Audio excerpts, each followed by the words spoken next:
Hello, good morning to all.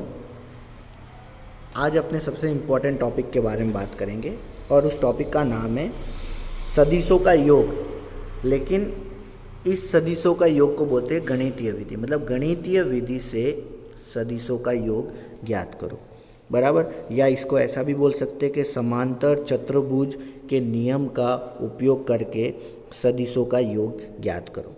ठीक है, तो समांतर चतुर्भुज किस तरीके से अपने कोई भी सदिश का योग अपने कर सकते, तो उसके बारे में अपने यहाँ पे समझेंगे।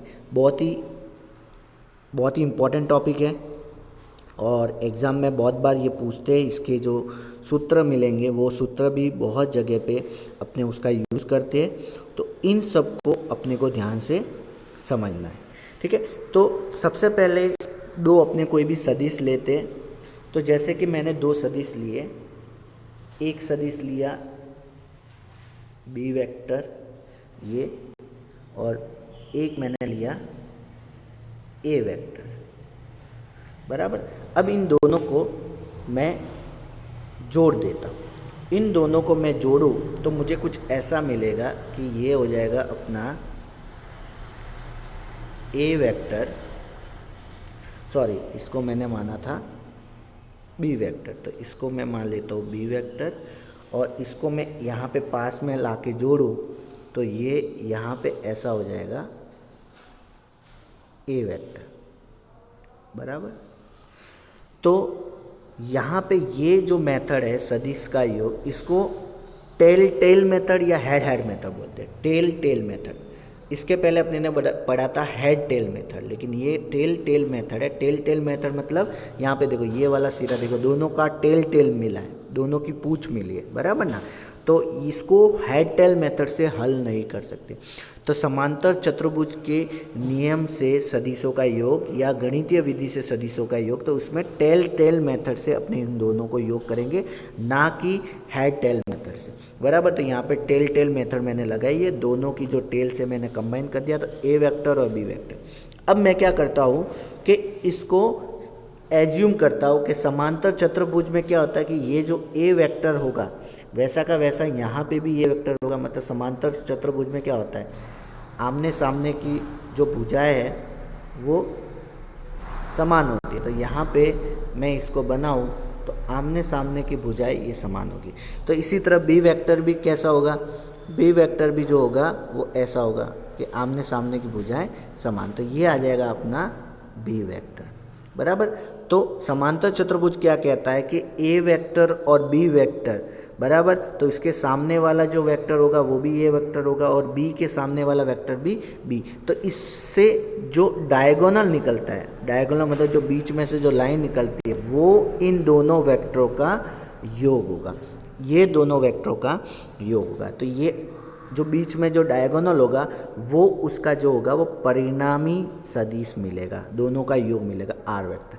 तो इससे अपने को दो चीज़ें ज्ञात करनी, एक तो इस सदिश का परिणाम ज्ञात करना है, दूसरा उसकी दिशा ज्ञात करनी, कौन सी दिशा में, बराबर।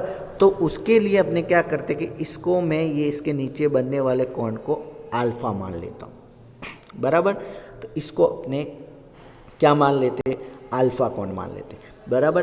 अब इसको मैं अच्छे से यहाँ पे बनाता हूँ कि इसको किस तरीके से अपने इसको पुट कर सकते हैं। तो यहाँ पे मैं, क्योंकि इसके ये वाला भाग अपने को अभी चाहिए, तो मैं इसके ये वाले भाग को मैं यहाँ पे मिटा देता हूँ। ठीक है, तो यहाँ पे अपने को क्या समझना है, इसको समझना ये है कि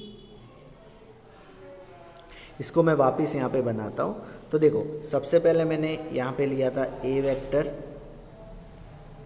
ठीक है।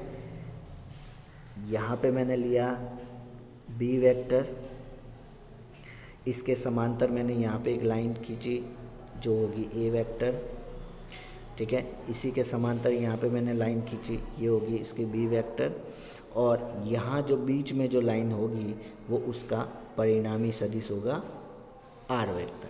अब इसकी दिशा भी ज्ञात करनी है, तो इसके नीचे वाले को मान लिया अल्फा, बराबर। अब इसको परिणाम मुझे ज्ञात करना है। तो परिणाम ज्ञात करने के लिए क्या करता हूँ कि उसको पाइथागोरस थ्योरम से हल कर सकते हैं, लेकिन प्रॉब्लम यहाँ पे ये हो रही है कि 90 डिग्री का कोण यहाँ पे नहीं बन रहा। तो 90 डिग्री का कोण बनाने के लिए मैं क्या करता हूँ, इसको एकदम लंबवत लाइन खींच लेता हूँ, ठीक है, ये लंबवत लाइन, और ये वाली जो लाइन है इसको आगे में खिसका देता हूँ, बराबर। तो यहाँ पे जो बनेगा कोण वो 90 डिग्री का हो जाएगा, बराबर। तो अपने इसको क्या मानते हैं कि जैसे कि अपने ने इसको B माना है ना, तो इसको B मान लेता हूँ, और इसको मैंने A माना तो A मान लेता हूँ। तो ये A हो गया, ये हो गया, B हो गया। तो यहाँ पे ये B हो गया, ये A हो गया, बराबर। अब यहाँ पे मैं सबके नाम लिख देता हूँ। तो इसको मैं मान लिया A, बराबर, इसको मैं मान लेता हूँ B, इसको मैं मान लेता हूँ C, इसको मैं मान लेता हूँ D, और इसको मैं मान लेता हूँ E, बराबर। अब इसके बीच में बनने वाले कोण को मैं थीटा मान लेता हूँ, बराबर। तो अल्फा R यहाँ पे B हो गया, ये थीटा हो गया। तो कुछ इस तरीके से अब ये फिगर बना ये।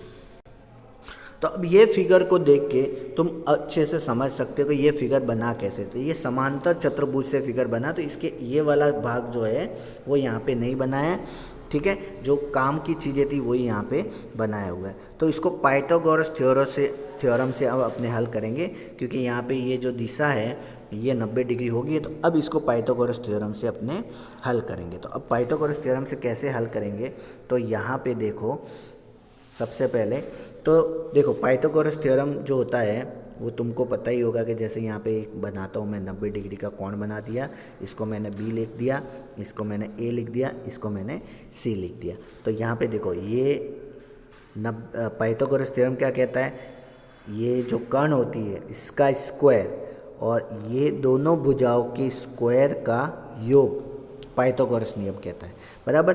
तो यहाँ पे भी देखो ये AB का स्क्वायर हो गया और दोनों भुजाओं का स्क्वायर मतलब AC का स्क्वायर और BC का स्क्वायर, इन दोनों का स्क्वायर और प्लस हो गया, बराबर। अब देखो AC जो है वो तो बहुत बड़ा है, तो AC को मैं क्या लिख सकता हूँ, AD प्लस DC भी लिख सकता हूँ, ठीक है। AC को क्या लिख सकता हूँ, AD प्लस DC लिख सकता हूँ। तो AC की जगह पे क्या लिखा, AD प्लस DC, और BC का ऐसा कैसा। अब ये AD प्लस DC को खोला तो तुमको ये वाला सूत्र पता होगा, A प्लस B का होल स्क्वायर। तो A प्लस B का होल स्क्वायर क्या होता है, A square plus 2AB plus B square, बराबर। ये बहुत बार 10वीं में पढ़ा है। तो इसी तरह AD प्लस DC का होल स्क्वायर करेंगे तो क्या होगा, AD square plus 2AD DC और DC स्क्वायर और BC स्क्वायर का ऐसा यहाँ पे देखने को मिला। अब इसके बाद में देखो, अब इसके बाद में क्या होगा कि देखो यहाँ पे तुम ध्यान से देखो तो एक छोटा सा कोण भी बन रहा है, छोटा सा कोण, ठीक है। ये है B, ये ऊपर है B, यहाँ पे है D और ये C, ये वाला, ठीक है। यहाँ पे कोण है थीटा।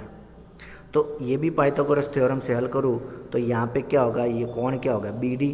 तो BD का square equal to Pythagoras theorem से क्या होगा, CD का स्क्वायर प्लस BC का स्क्वायर। तो देखो यहाँ पे पहले से ही यहाँ पे लिखा है DC का स्क्वायर, मतलब DC लिखो या CD लिखो, बात एक ही है, DC का स्क्वायर प्लस BC का स्क्वायर। तो DC का स्क्वायर प्लस BC का स्क्वायर इक्वल टू क्या लिख सकता हूँ, BD का स्क्वायर लिख सकता हूँ ना। तो यहाँ पे यही बात यहाँ पे बताई है कि अंदर जो छोटा सा त्रिभुज बन रहा है तो वो भी पाइथागोरस थ्योरम से हल करे तो BD स्क्वायर इक्वल टू होगा DC का स्क्वायर प्लस BC का स्क्वायर। ये तो इसकी जगह पे मैं क्या रख दूँगा, इसकी जगह पे BD स्क्वायर का मान अपने रख देंगे। तो यहाँ पे अपने को मिला AB का स्क्वायर का AB का स्क्वायर, AD का स्क्वायर, 2AD DC और DC square plus BC square की जगह पे मिला BD का होल स्क्वायर, बराबर। तो यहाँ पे ये सूत्र मिल गया। अब देखो BCD लूँ मैं, खाली BCD ये वाला भाग। अब इसमें cos थीटा का मान ज्ञात करो। तो अपने को पता है कि cos थीटा इक्वल टू क्या होता है, cos थीटा इक्वल टू होता है आधार बटे में कर्ण। तो आधार कितना होगा, ये वाले में, ये वाला BDC लूँ तो आधार कितना होगा DC, तो यहाँ पे लिख दिया DC आधार बटे कर्ण। कर्ण इसका कितना है, तो है BD, तो यहाँ पे आ गया BD। तो यहाँ पे कॉस थीटा इक्वल टू होगा D C upon B D. तो डी सी बराबर क्या हो जाएगा, बी डी कॉस थीटा। अब बी डी का मान कितना है, बी डी का मान है कैपिटल बी, तो डी सी का मान होगा capital B, B vector cos theta. तो यहाँ पे अब इसकी जगह पे बी डी जहाँ पे डी सी जहाँ पे होगा वहाँ पे रख देंगे। तो यहाँ पे देखो डी सी है तो डी सी की जगह पे आ गया बी वेक्टर कॉस थीटा। अब देखो ए बी का स्क्वायर, तो ए बी का मान कितना आर वेक्टर, तो आर वेक्टर का स्क्वायर आ गया। ए डी कितना है ए वेक्टर, तो ए वेक्टर का स्क्वायर आ गया 2, ए डी की जगह पे ए वेक्टर, और बी डी की जगह पे अपने को पता है बी वेक्टर है, कॉस थीटा और बी डी का स्क्वायर बी स्क्वायर। तो अपने को क्या मिला, R square equal to A vector square plus 2 A vector B vector cos theta plus B vector का स्क्वायर। ये सूत्र अपने को मिला। अब देखो ये आर जो है वो स्क्वायर में, तो स्क्वायर हटा दूँ तो स्क्वायर रूट में लिखूँ, तो ये अपना मैग्नीट्यूड आ गया। तो मैग्नीट्यूड क्या मिला, परिणामी सदिश क्या मिला, परिणामी योग क्या मिला, तो आर वेक्टर बराबर ए वेक्टर का square plus 2 A vector B vector cos theta plus B vector का स्क्वायर। तो ये अपना परिणामी सदिश मिला। तो ये अपने ने परिणाम याद कर लिया। अब इसके बाद में ये सूत्र अपने को याद रखना है, ए वेक्टर का square plus 2 A B cos theta plus B vector का स्क्वायर और इसका अंडर रूट। ये परिणामी सदिश ज्ञात करने का सूत्र है। अब इसकी दिशा ज्ञात करनी है। दिशा मतलब दोनों के बीच में दिशा कितनी, मतलब अल्फा फाइंड करना है, बराबर। तो अल्फा किस तरीके से फाइंड करेंगे, तो अल्फा फाइंड करेंगे टेन थीटा के सूत्र से, ठीक है। तो टेन थीटा के सूत्र से अपने कैसे ज्ञात करेंगे, तो यहाँ पे मैं वापस वही फिगर बनाता हूँ। तो कुछ फिगर ऐसा था, ये 90 डिग्री था, ये अल्फ़ा था, ठीक है। तो ये अपना था और ये बीच में यहाँ पे लाइन थी और ये था अपना बी वेक्टर था, ये ए वेक्टर था, बराबर। तो टेन थीटा मतलब क्या होता था, बी सी अपॉन ए सी, बराबर। बी सी अपॉन ए सी मान होता है, ठीक है। तो इसको मैं फिगर वापस देख लेता हूँ। यही फिगर अपने को यहाँ पे बनाना है। तो देखो टेन थीटा अपने को फाइंड करना है। टेन थीटा, तो अब अपने फाइंड करेंगे इसकी दिशा। तो टेन अल्फ़ा फाइंड करेंगे। तो यहाँ पे देखेंगे टेन अल्फ़ा, तो टेन मतलब टेन थीटा मतलब क्या होता था कि लंब बटे में आधार, बराबर।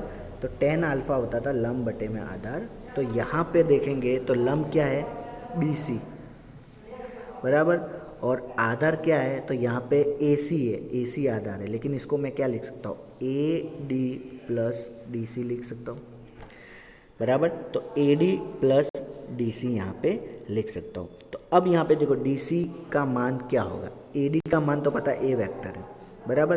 बी सी का मान जो है वो भी अपने को पता नहीं, तो वो भी अपने को ज्ञात करना पड़ेगा, बराबर।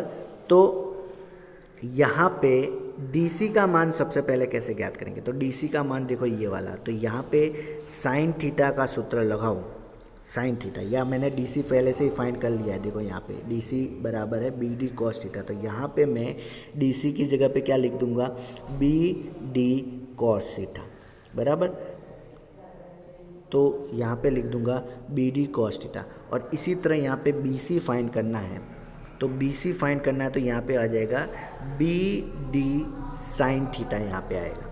तो यहाँ पे क्या आ जाएगा, DC की जगह पे आ जाएगा B D sine theta upon A D, यहाँ पे आ जाएगा बी डी कॉस थीटा, ठीक है।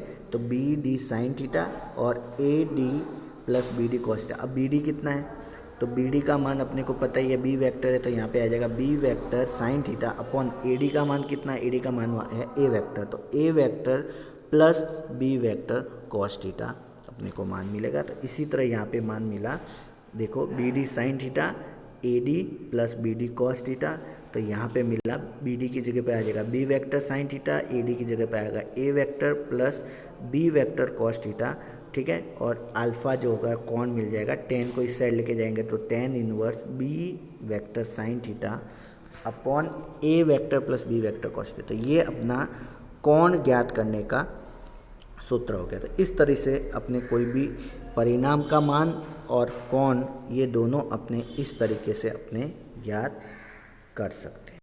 Hello students, NCERT physics class 11th में आप सभी का स्वागत है। आगे बढ़ते हुए आज का हमारा टॉपिक रहेगा प्रक्षेप गति। इसके पहले हम लोगों ने सदिश से रिलेटेड न्यूमेरिकल किए हुए हैं और इस क्रम को आगे बढ़ाते हुए आज का टॉपिक रहेगा प्रक्षेप गति किसे कहते हैं। किसी ऊंचाई से क्षैतिज मार्ग में फेंके गए पिंड की गति के मार्ग का व्यंजक व्युत्पन्न कीजिए। और यही जो प्रश्न है ये बदल के भी आता है इस तरीके से, सिद्ध कीजिए कि प्रक्षेप का पथ परवलयाकार होता है। तो इससे रिलेटेड 2 या 3 प्रकार के क्वेश्चन दिए गए हैं और जो तीनों ही परीक्षा की दृष्टि से काफ़ी इम्पोर्टेंट है। तो सबसे पहले तो हम ये देखेंगे कि इसको एग्ज़ाम में कैसे लिखना है, किस तरीके से आपको अंक मिलेंगे और साथ ही साथ हम इसको समझते भी चलेंगे कि कैसे और क्या लिखना है। तो जैसे ही ये वाला क्वेश्चन एग्ज़ाम में आएगा, सबसे पहले यहाँ पे लिखा है प्रक्षेप गति किसे कहते हैं। तो आइए हम प्रक्षेप गति को समझते हैं। जैसा कि शब्द लिखा हुआ है प्रक्षेप, इसका मतलब होता है फेंकना। अतः जब हम किसी वस्तु को फेंकते हैं तो वो वस्तु गति करती है और जिस तरीके से जिस गति करने की उसकी जो स्टाइल होती है उसे ही हम बोलते हैं प्रक्षेप गति। जैसे उदाहरण के तौर पर आप किसी छत पर बैठे हुए हो, जैसे मान के चलिए ये यहाँ पे आप बैठे हुए हो, ये किसी इमारत की छत है। तो यहाँ से जब आप कोई पिंड फेंकोगे तो वो कैसा जाएगा, तो सबसे पहले तो वो इस तरीके से गति करेगा और इसके बाद थोड़ा सा आगे बढ़ने के बाद वो नीचे गिर जाएगा और पृथ्वी पर किसी दूसरे स्थान पर गिरेगा। तो इस तरीके से जब किसी वस्तु को फेंकते हैं, लेकिन याद रखना है यहाँ पे वस्तु को ऊर्ध्वाधर नहीं फेंकना है, यानी कि ऊपर की ओर इस तरीके से 90 डिग्री से नहीं फेंकना है, ऊपर नहीं फेंकना है। प्रक्षेप गति कब मानी जाएगी, जब किसी पिंड को ऊर्ध्वाधर दिशा से कहीं और, यानी ऊर्ध्वाधर दिशा में नहीं फेंकना है, ऊर्ध्वाधर दिशा से भिन्न यानी कि दूसरी जगह कहीं और फेंकना है। आप यहाँ फेंक सकते हो, आप इस तरीके से फेंक सकते हो, आप यहाँ पे भी फेंक सकते हो, इस डायरेक्शन में भी फेंक सकते हो, यहाँ पे फेंक सकते हो, यहाँ पे फेंक सकते हो, लेकिन ऊर्ध्वाधर नहीं फेंकना है। तो जब आप किसी पिंड को ऊर्ध्वाधर दिशा से भिन्न फेंकते हैं तो पिंड गति करता हुआ पृथ्वी के किसी दूसरे स्थान पर गिरता है। इस तरीके से जहाँ आप थे, मान के चलिए यहाँ से पिंड ने जो दूरी तय की है, ये वाली दूरी, इसे हम कहेंगे क्षैतिज परास। क्या कहेंगे? क्षैतिज परास। पिंड द्वारा जो तय की गई दूरी है उसे हम कहेंगे क्षैतिज परास। और पिंड ने जो मार्ग बनाया है इस स्टाइल से, इस तरीके से, इसे हम कहेंगे, पिंड का जो मार्ग है वो परवलय है, एक पर्वत के जैसा है, इसलिए इसका नाम हो गया परवलयाकार। तो पिंड का जो मार्ग होता है ये परवलय के आकार का होगा और पिंड द्वारा जो चली गई दूरी होगी उसे हम कहेंगे क्षैतिज परास। तो प्रक्षेप गति क्या है? पहला यदि क्वेश्चन हमसे पूछा जाता है कि प्रक्षेप गति क्या है, तो आपको लिखना है जब किसी पिंड को, यहाँ पे कोई पिंड है, तो जब किसी पिंड को ऊर्ध्वाधर दिशा से भिन्न, ऊर्ध्वाधर दिशा से भिन्न का मतलब है ऊर्ध्वाधर में नहीं फेंकना है, ऊर्ध्वाधर से अलग। जब किसी पिंड को ऊर्ध्वाधर दिशा से भिन्न किसी अन्य दिशा में फेंकते हैं तो पिंड गति करता हुआ पृथ्वी के किसी अन्य स्थान पर गिरता है या पृथ्वी के किसी अन्य बिंदु पर गिरता है। ऐसी स्थिति में पिंड द्वारा जो तय की गई दूरी है उसे हम कहेंगे क्षैतिज परास और जो पिंड का मार्ग है वो कैसा हो जाएगा? परवलयाकार। तो आइए, प्रक्षेप गति आपको नोट्स में इस तरीके से लिखना है, तो उसको देख लेते हैं। जैसे यहाँ पे मैंने लिखा हुआ है, जब किसी पिंड को ऊर्ध्वाधर दिशा से भिन्न किसी अन्य दिशा में फेंका जाता है तो पिंड गति करता हुआ पृथ्वी के किसी अन्य स्थान पर गिरता है। ऐसी स्थिति में पिंड द्वारा तय की गई दूरी क्षैतिज परास तथा पिंड द्वारा तय किया गया मार्ग परवलयाकार होता है, इसे प्रक्षेप गति कहते हैं। तो ये डेफिनेशन अब आपको याद हो जाएगी क्योंकि बड़ी ही सिंपल है और इस चित्र के माध्यम से हमने इसे समझा हुआ है।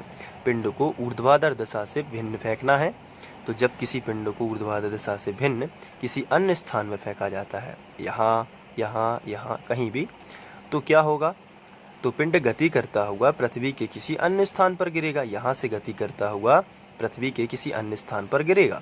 तो ऐसी स्थिति में पिंड द्वारा तय की गई दूरी क्या कहलाएगी, क्षैतिज परास तथा पिंड द्वारा तय किया गया मार्ग परवलयाकार होगा। तो ये क्वेश्चन का जो प्रक्षेप गति किसे कहते हैं इसका हिस्सा कंप्लीट हो जाएगा। अब हमें इसका व्यंजक व्युत्पन्न करना है क्योंकि यहाँ पे लिखा है कि किसी ऊंचाई से क्षैतिज मार्ग में फेंके गए पिंड की गति के मार्ग का व्यंजक व्युत्पन्न कीजिए। तो आइए अब हम डेरिवेशन देख लेते हैं। तो सबसे पहले डेरिवेशन के लिए हम चित्र बनाएंगे और चित्र कुछ इस तरीके का रहेगा, जिसमें यहाँ पर ये छत है और यहाँ से यदि आपने किसी पिंड को फेंका तो वो गति करता हुआ इस तरीके से गिरेगा बिंदु Q पर। ये पृथ्वी का कोई बिंदु Q है। अब यहाँ पे हमने ऊंचाई से ही क्यों फेंका है, हम यहाँ से भी तो फेंक सकते थे। तो इसका रीज़न ये है क्योंकि क्वेश्चन में हमें दिया गया है किसी ऊंचाई से क्षैतिज मार्ग में फेंके गए पिंड की गति के मार्ग का। तो किसी ऊंचाई से फेंकना है, ध्यान रखना है, पृथ्वी तल से नहीं लिखा है।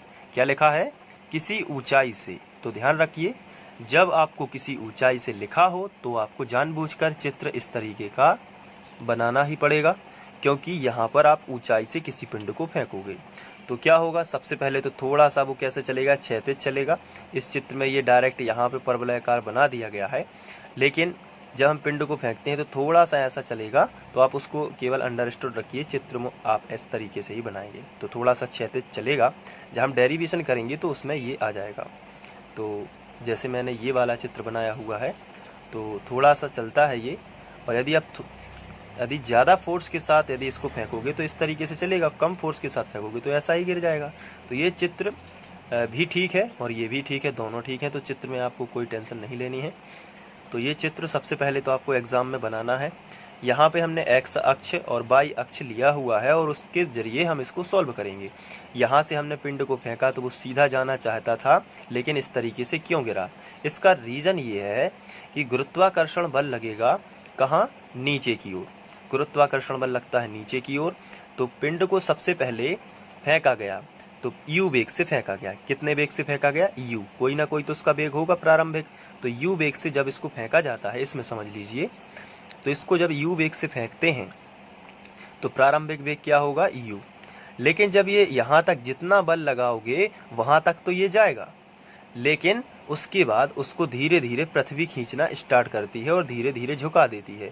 अगर डायरेक्ट खींचती तो सीधा इस तरीके से गिरता, लेकिन पृथ्वी उस पर अपना जी धीरे धीरे लगाती है और उस तरीके से ये झुकता जाता है।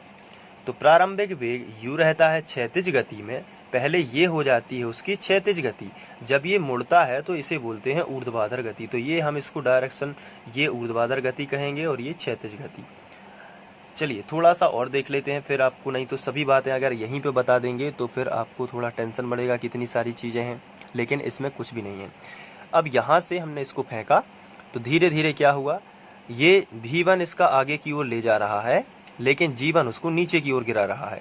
इस तरीके से v2 जो है उसको आगे की ओर ले जा रहा है, लेकिन g2 इसको नीचे की तरह गिरा रहा है। तो इस तरीके से हम डायरेक्शन भी बना सकते हैं।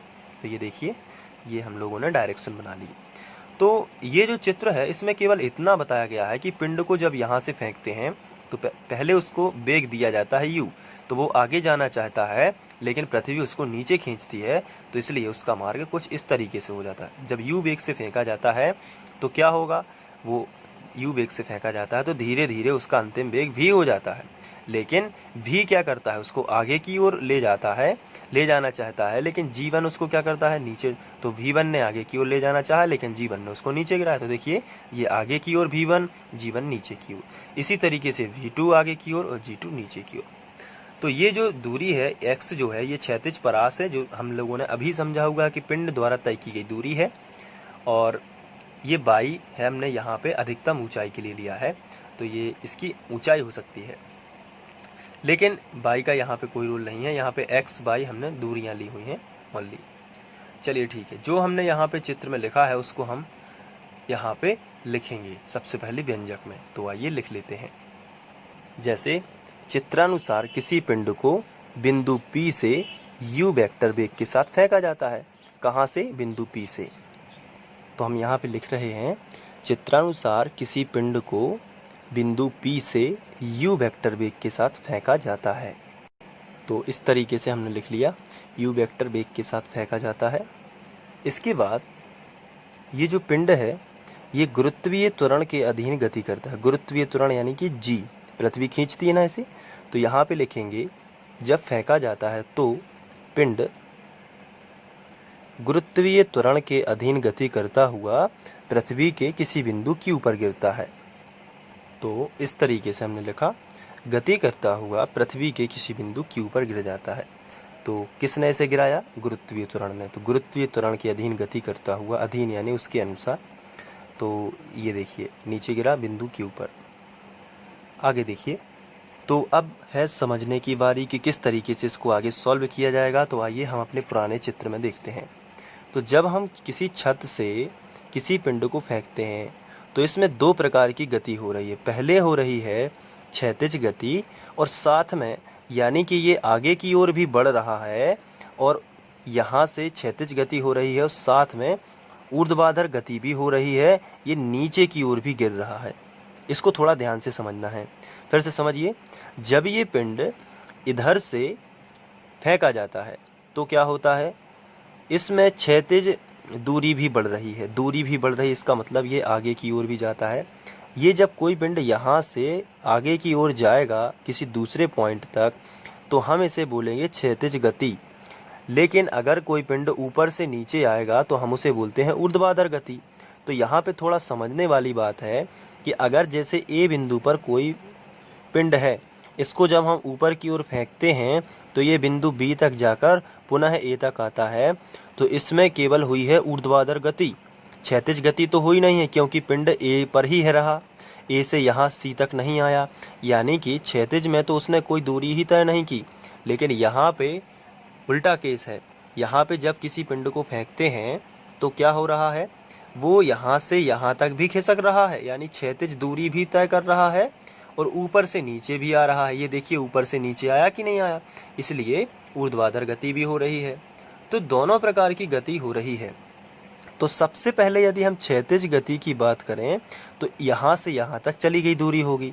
लेकिन गति का समीकरण चली गई दूरी के लिए होता है s बराबर ut प्लस 1/2 at वर्ग। यही होता है ना समीकरण, s बराबर ut प्लस 1/2 at वर्ग। लेकिन क्षैतिज के लिए हम x से दर्शाएंगे और ऊर्ध्वाधर के लिए हम y से दर्शाएंगे। क्षैतिज के लिए किससे दर्शाएंगे? x से, और ऊर्ध्वाधर के लिए y से। इसलिए हमने यहाँ पे ये x और y लिखे हैं। ये x है क्षैतिज गति के लिए और ये y है ऊर्ध्वाधर गति के लिए। आइए फिर से देखते हैं। तो क्षैतिज गति में चली गई दूरी कितनी होगी? s की जगह पर यहाँ पे हमने माना हुआ है x। आप चित्र में देख सकते हैं ये x माना है। तो यही समीकरण कन्वर्ट हो जाएगा, s की जगह पर हम लिख सकते हैं x बराबर के नीचे बराबर, और u की जगह पर हम इसको चूंकि क्षैतिज गति बताना चाहते हैं तो u की जगह पर हम ux छोटा सा लगा देंगे और ये t ज्यों का त्यों, प्लस 1/2 और a की जगह पर हम लिखेंगे ax t वर्ग। तो आप सोच रहे होंगे कि t में x क्यों नहीं लगाया। तो टाइम दोनों का सेम है, यहाँ पे ये वाली चीज़ें चेंजेस हो रही हैं। ux होगा क्षैतिज गति के लिए वेग और क्षैतिज गति के लिए त्वरण। अब यदि हम इसको ऊर्ध्वाधर में चेंज करना चाहें तो ये जो है, अब इस चित्र में देखिए ऊर्ध्वाधर के लिए s की जगह पर क्या हो जाएगा, ये y हो जाएगा। तो यहाँ पे देखिए इसी समीकरण को, गति के जो दूसरा समीकरण है इसी को हम चेंज करेंगे। देखिए कैसे, s की जगह पर हम लिख सकते हैं y बराबर होगा u और यहाँ पे छोटा सा y, तो u/t प्लस 1/2 a/t वर्ग। देखिए ये होगा क्षैतिज गति के लिए और ये हो गया ऊर्ध्वाधर गति के लिए। तो इस तरीके से हमने दोनों समीकरण बनाए।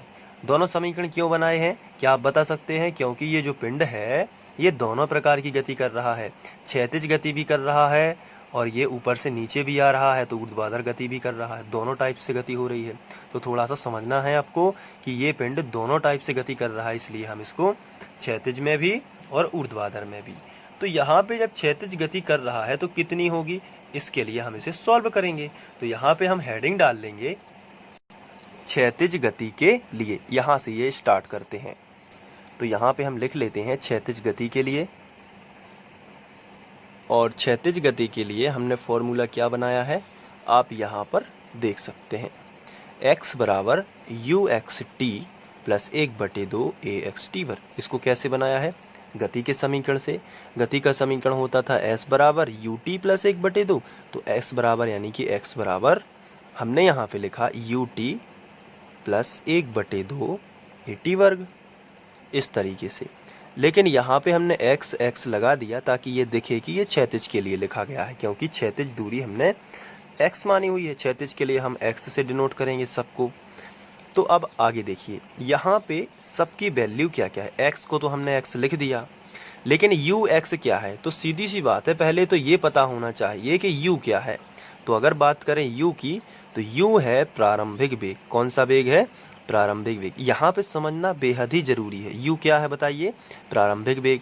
और प्रारंभिक वेग कितना था, तो जब हमने प्रारंभ का मतलब क्या होता है, शुरू में वेग कितना था। तो जब हमने पिंड को ऊंचाई से फेंका था तो हमने कुछ उसको वेग दिया था ना, तो हमने u से फेंका था। कितने से फेंका था, u वेक्टर वेग से। तो क्षैतिज जब गति हो रही है तो क्षैतिज गति में हमने प्रारंभिक वेग कितना दिया था, u। तो हम यहाँ पे लिख सकते हैं, पहले हमें स्पष्टीकरण देना पड़ेगा। यहाँ ux को हम u लिख सकते हैं क्योंकि हम u वेक्टर वेग से उसे फेंक रहे थे। अब इसके बाद t जो है t ही रहेगा, क्योंकि दोनों का टाइम समान है, तो इसको हम नहीं चेंज कर रहे हैं। 1/2 संख्या है तो यही रहेगी। ax लेकिन कितना रहेगा, ax का मान कितना रहेगा। a क्या है, a है एक्सेलरेशन यानी कि त्वरण। a क्या है बताइए, a है त्वरण। तो क्या जब हमने किसी पिंड को ऊंचाई से फेंका तो क्षैतिज गति कर रहा है, तो क्या उसमें g का मान काउंट करेंगे, क्योंकि a क्या है, त्वरण।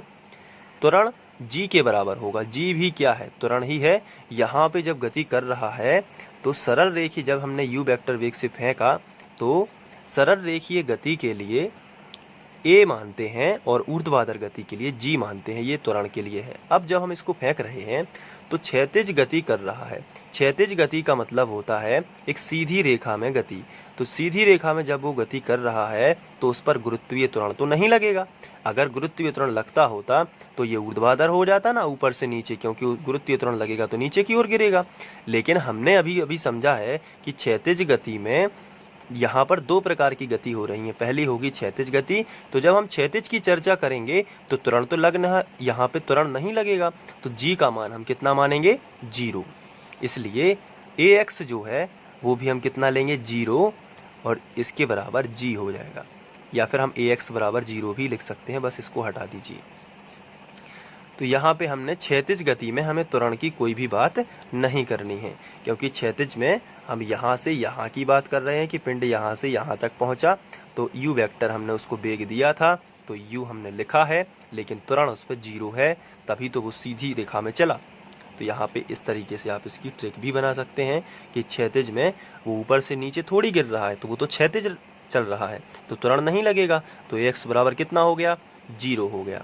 तो x बराबर, आगे ये बढ़ेगा, x बराबर ux की जगह पर हम कितना रखेंगे, u, और ये t ज्यों का त्यों, प्लस 1/2 ax की जगह पर कितना रखेंगे, 0, और t वर्ग। तो जब 0 है तो ये सब 0 हो जाएगा, तो क्या बचेगा, केवल ut। तो x बराबर ut आ जाएगा। यहाँ से हम t का मान निकाल लेंगे, क्योंकि जब हम ऊर्ध्वाधर गति निकालेंगे तो वहाँ हम t की जगह पर रख देंगे। तो t का मान कितना आएगा, u जो है ये गुणा में है t के, तो ये बटे में आ जाएगी। तो x/u बराबर आपको मिलेगा t। तो ये है t का मान। तो ये हो गई क्षैतिज गति के लिए। और क्षैतिज गति में खास बात क्या है कि ux आपको u लेना है, लेकिन त्वरण जो है वो 0 लेना है, क्योंकि क्षैतिज गति में त्वरण नहीं लगेगा। त्वरण का मान हम नहीं लेंगे, क्योंकि सीधी रेखा की बात हो रही है। ऊपर से नीचे अगर बात करेंगे तो ऊपर से नीचे वस्तु कब गिरती है, जब उसमें त्वरण लगता है। लेकिन जब हम क्षैतिज की बात कर रहे हैं, यानी कि एक सरल रेखा की बात कर रहे हैं, तो त्वरण की तो बात ही नहीं करनी है, तो त्वरण 0 रहेगा। चलिए ठीक है। अब ये टी का मान है। अब ये हमने निकाली है क्षैतिज गति के लिए। अब हम इसको आगे बढ़ाएंगे और लिखेंगे ऊर्ध्वाधर गति के लिए। तो अब हमने हेडिंग डाली ऊर्ध्वाधर गति के लिए। तो ऊर्ध्वाधर गति के लिए हमारा फॉर्मूला क्या था, तो आपको मालूम होगा कि हमारा फॉर्मूला क्या था। आप यहाँ पर ये देख सकते हैं, y बराबर u by T plus 1/2 a by T square. तो यही हम यहाँ पे लिखेंगे। होता क्या है, s बराबर, लेकिन हमने s की जगह पर क्या माना, y। होता क्या है, u t plus 1/2 a t वर्ग, ये होता है ना गति का दूसरा समीकरण, 1/2 a t वर्ग यही होता है ना। लेकिन y है तो यहाँ पे भी आपको y लगा देना है और यहाँ पे भी आपको क्या लगा देना है, y। देखिए कितना सिंपल है। अब जब ऊर्ध्वाधर गति हो रही है तो पिंड, केवल हम बात करेंगे ऊपर नीचे की, तो अब हम बात नहीं करेंगे कि क्षैतिज रेखा की। तो देखिए ऊर्ध्वाधर गति कब होगी, तो ऐसी स्थिति में हम ये मानेंगे कि जब किसी पिंड को यू वेक्टर वेग से फेंका जाता है तो जितना फोर्स लगाया जाएगा वहाँ तक तो ये जाएगा, फिर प्रारंभिक वेग u होगा, लेकिन जब ये यहाँ तक जाएगा, यदि ये अंतरिक्ष में फेंका जाता तो यहीं रुक जाता, क्योंकि उसका अंतिम वेग v बराबर कितना हो जाता, 0। लेकिन ऊर्ध्वाधर गति के लिए तो ये इसका प्रारंभिक वेग होगा, क्योंकि अब इसको नीचे गिरना है, क्योंकि जितने तुमने फोर्स जितना लगाया है, तो तुमने जितना फोर्स लगाया वहीं तक तो हो गया ये। लेकिन अब पृथ्वी की बारी, तो पृथ्वी से नीचे कब खींचेगी, जब v बराबर 0 हो गया। अब तुमने अपना फोर्स लगाया तो प्रारंभिक वेग कितना था, u, यहाँ तक अंतिम वेग v बराबर 0 हो गया। लेकिन उसके बाद अब पृथ्वी उसको खींचना स्टार्ट कर रही है, तो पृथ्वी के लिए तुम्हारा जो v बराबर 0 है वो पृथ्वी के लिए u बराबर 0 रहे, क्योंकि पृथ्वी के लिए उसका प्रारंभिक वेग इस पिंड का 0 ही मिलेगा उसे। तो अब 0 से चलना स्टार्ट करेगा और नीचे गिरेगा तो उस पर त्वरण लगेगा, तो पृथ्वी की दिशा में त्वरण लगेगा +g, और यदि पृथ्वी के विपरीत कोई चीज़ फेंकी जाएगी तो -g होगा। ये हमेशा आपको याद रखना है। अगर पृथ्वी की दिशा में ही कोई चीज़ गिर रही, पृथ्वी इसको खींचना चाहती है और उसी दिशा में ये गिरेगी तो क्या होगा, +g, और अगर उसके विपरीत अगर आप किसी वस्तु को फेंकोगे तो -g, ये हमेशा याद रखना। चलिए ठीक है, तो ऊर्ध्वाधर दिशा में जो u है, ये ऊर्ध्वाधर गति के लिए प्रारंभिक वेग तो कितना होता है, हमेशा 0। तो यहाँ पे हम लिख देंगे इसको, और क्षैतिज में u रहता है, ध्यान रखना क्षैतिज में क्या रहता है, u, लेकिन ऊर्ध्वाधर में क्या हो जाता है, ये पृथ्वी के लिए 0 होगा, उसके बाद ये खींचना स्टार्ट करेगी। तो u बराबर हम यहाँ पे कितना लेंगे, 0, और a कितना होगा, a होगा प्लस का g, क्योंकि ये पृथ्वी की डायरेक्शन में ही गिरेगा। तो तुरंत तो जब ऊर्ध्वाधर गति होती है, यहाँ पे देखिए, जब यहाँ से ऊर्ध्वाधर गति की बात केवल की जाए तो पिंड यहाँ से गिरना स्टार्ट करेगा और पृथ्वी पर गिरेगा। तो जब पृथ्वी पर गिरेगा तो धीरे धीरे क्या होगा, उस पर g लगेगा कि नहीं लगेगा, तो +g तो लगेगा, क्योंकि पृथ्वी की डायरेक्शन में ही गिर रहा है, तो +g, और यदि अपोजिट होता तो -g। लेकिन यहाँ से गिरना स्टार्ट हुआ, तो यहाँ पर गिरना स्टार्ट क्यों हुआ, क्योंकि तुमने जितना फोर्स लगाया था उतना हो गया, u से फेंका, पहुँच गया v तक, अंतिम वेग कितना हो गया, v, तो v बराबर कितना हो गया होगा, 0। फिर गिरना स्टार्ट हुआ, लेकिन v बराबर जब 0 है तो यहाँ से इसके लिए क्या होगा, ये u बराबर 0, क्योंकि इस यहाँ से तो ऊर्ध्वाधर गति स्टार्ट हुई, तो प्रारंभिक वेग कितना हो गया, 0। इस तरीके से आप इसे याद रख सकते हैं। लेकिन थोड़ा फिनोमेना इस तरीके से है, ये ऐसी गति कर रहा है, यानी जब ये इस तरीके से परवलय मार्ग बनाता है तो ग्राफ में ये क्षैतिज दूरी भी तय करता है और ऊर्ध्वाधर ऊपर से नीचे भी दूरी तय करता है। तो इस तरीके से ऊर्ध्वाधर गति भी हो रही है, जिसके लिए हम u बराबर 0 ले रहे हैं। तो +g आपको ध्यान रखना है, तो यहाँ पर रख देते हैं। तो y बराबर u की जगह पर आप कितना लोगे, 0 इंटू टी प्लस 1/2, ay की जगह पर कितना लोगे, g और टी स्क्वायर। तो y बराबर 0 का गुणा t में होगा तो 0 ही आएगा, प्लस 1/2 g टी पर 0 हटा देते हैं, तो y का मान कितना मिलेगा, y बराबर 1/2 जी टी वर्ग। इसको आगे बढ़ाते हैं, t का मान जो हमने निकाला हुआ है x/u, आप देख सकते हैं यहाँ पे हमने t का मान निकाला था x/u, तो इसे हम समीकरण 1 भी दे सकते हैं ताकि हम वहाँ पे लिख सकें समीकरण 1 से। तो चलिए यहाँ पे हम लिख देते हैं y बराबर 1/2 g, और t की जगह पर कितना लिखेंगे, x/u, और वर्ग लगा देते हैं, और यहाँ पे रीजन दे देते हैं समीकरण 1 से। समीकरण 1 में आप जाके देखिए, वहाँ पे t का मान x/u है, इसलिए हम लोगों ने यहाँ पे रख दिया है। तो समीकरण 1 से, तो इसको थोड़ा सा और आगे हल करते हैं, बस होने ही वाला है। 1/2 जी का गुणा एक्स वर्ग में करोगे तो कितना आएगा जी एक्स वर्ग, और नीचे यू वर्ग है ही यहाँ पे इसलिए क्योंकि x का वर्ग होगा और u का वर्ग होगा, इतना तो आप समझते हो, x का वर्ग और u का वर्ग, तो g का गुणा x वर्ग में हो गया तो जी एक्स वर्ग, और नीचे बचा u वर्ग, नीचे क्या बचा u वर्ग। अब यदि हम इसको इस तरीके से लिखते हैं g/2u वर्ग, g/2u वर्ग, इस तरीके से लिख सकते हैं ना, g/2u वर्ग इंटू एक्स वर्ग। ऐसा इसलिए क्योंकि परवलय का जो समीकरण होता है हमने समझा हुआ है कि वो 2 फॉर्म में होता है। इस तरीके से मैंने आपको शुरू में बताया था, या तो हो सकता है ax वर्ग या हो सकता है ax माइनस bx वर्ग। तो देखते हैं, अगर हम इसको a माने, ये सब नियतांक है क्योंकि ये बदलने वाले तो है नहीं, जिस बेग से फेंकोगे उतना ही रहेगा, और g जो है वो 9.8 निश्चित रहेगा। तो यहाँ पे हम लिखेंगे, इस सभी को a मान लेते हैं, तो इंटू एक्स वर्ग तो हो गया ना परवलय का समीकरण। तो इससे प्रूव होता है कि अतः यह एक परवलय का समीकरण है जहाँ g बराबर या a बराबर g/2u वर्ग बराबर नियतांक हो जाएगा। तो यहाँ पे आपको लिख देना है कि ये है नियतांक, तो y बराबर, यह परवलय का समीकरण है, y बराबर ax वर्ग। तो हमने ये लिखा, अतः पिंड का मार्ग परवलयकार होता है, सिद्ध हो जाएगा। तो इस तरीके से ये वाला क्वेश्चन आपको कर लेना है। आप स्क्रीनशॉट इसका लेकर नोट्स में लिख सकते हैं और इसको दोबारा से करिए। यदि आप पे ये बन जाता है तो आप निश्चित ही 5 अंक आपके पक्के हो जाएंगे, क्योंकि ये वाला क्वेश्चन उतना ही इम्पोर्टेंट है जितना ही इसके आगे वाले के 3 क्वेश्चन, तो वो भी हम लोग देखेंगे। फिलहाल आप इसको कीजिए। फर्स्ट क्वेश्चन था इसलिए थोड़ा सा टाइम लगा, क्योंकि अगर आप पहला क्वेश्चन ध्यान से समझ लेते हैं तो बाकी के क्वेश्चन भी आप इसे बहुत अच्छे से कर पाएंगे। तो चलिए स्क्रीनशॉट ले लेते हैं।